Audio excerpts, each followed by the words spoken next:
News every 15 minutes, weather every 10, and sports twice an hour. News Talk KGVO, AM 1290 and 101.5 FM. You're listening to Montana Morning with Peter Christian.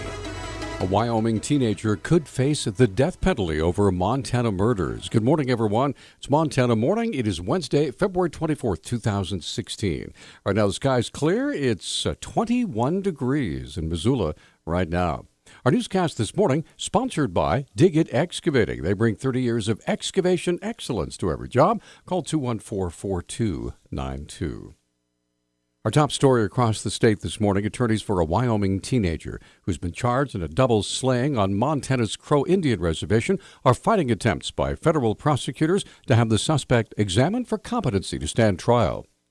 Jesus Mendoza could face the death sentence if convicted in the July 2015 shooting of a couple who stopped to help him along a roadway near Pryor. His attorneys say Mendoza has a significant mental illness, but they say there's no indication that Mendoza is incompetent to understand the charges against him and assist in his own defense. The request for Mendoza to be examined was revealed in court documents filed by the defense on Monday. Missoula rural fire crews responded to a structure fire on Mount Avenue yesterday. Captain Paul Findlay said the 911 call came at about 4 o'clock. When crews arrived, they found the double-car garage attached to the home had smoke billowing out. We were unable to open the garage door as a result of the fire inside, and so we took a demolition saw and made an opening in that garage door, and we were able to make some better access from that point, so that we could more effectively extinguish the fire. Finlay said a neighbor helped keep the fire from spreading with a garden hose. He said no one was home at the time of the fire and no one was injured. There was extensive damage to the garage, but no monetary estimate was available. The cause of the fire remains under investigation. 30-year-old Carl Beebe is in the Missoula County Jail this morning after being arrested early yesterday for breaking into a home and assaulting a man and woman.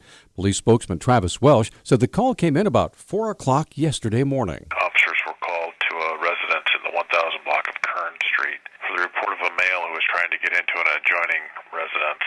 When they arrived, they found Mr. Beebe inside the neighbor's place after he had broken through a rear entrance. Welsh said the investigation revealed further information. Mr. Beebe was taken into custody, and further investigation revealed that he had actually threatened the neighbor with a knife and that he had previously assaulted his girlfriend. At this time, he was being held in Missoula County Jail. He was arrested for aggravated burglary, assault with a weapon, trespassing, criminal mischief, and partner family member assault. Beebe was to have appeared in Missoula Justice Court yesterday, but was delayed until today. He is currently in jail without bond. U.S. Customs and Border Protection officials have announced plans to operate the Port of Raymond at the Canadian border at reduced hours for a 60-day testing period. The Billings Gazette reports the agency's announcement yesterday affects the only 24-hour port from Montana to Saskatchewan. The border crossing will be open only 18 hours a day from 6 a.m. to midnight starting April 18. According to the Border Patrol, only about 3 cars normally pass through the port during the hours that the agency has cut out. Border Patrol is accepting public comment on the reduced hours through the end of the 60-day period. During a hearing yesterday in Washington, Montana Senator Steve Daines told Interior Secretary Sally Jewell that the moratorium on leasing coal on federal lands was deeply damaging to Montana's economic well-being. A 2-day training program that in essence is all about having... In Montana, we do see the moratorium on coal leasing as a direct assault on our state. Our state relies on production of coal, including federal coal, to support our state's essential services. Yet this administration seems committed to taking that lifeline away. Daines asked Secretary Jewell for a commitment that a environmental impact statement would not take more than 3 years to produce. But Jewell said she could not make that promise because it would be beyond her control. My position will end here in 11 months, so I can't commit to my successor on a time frame, but I can reassure you that we will complete this as quickly as we possibly can. My goal is to have an interim report out that clearly defines the scope and gets us on a clear path forward with a timeline. In January, Daines was highly critical of the Obama administration for its plans to place a moratorium on new coal production on federal lands. And in a related story, an exhaustive government analysis says that at current prices and mining rates, the largest coal reserves in the U.S. will be tapped out in just a few decades. The finding upends conventional wisdom on the lifespan for the nation's top coal-producing region. It also reflects the harsh economic realities for companies seeking to profit off extracting the fuel. Mining costs are rising, coal prices are falling, and political pressure is growing over coal's contribution to climate change. U.S. Geological Survey coal geologist John Hackey said the Powder River Basin along the Montana-Wyoming border has about 40 years of coal at current prices.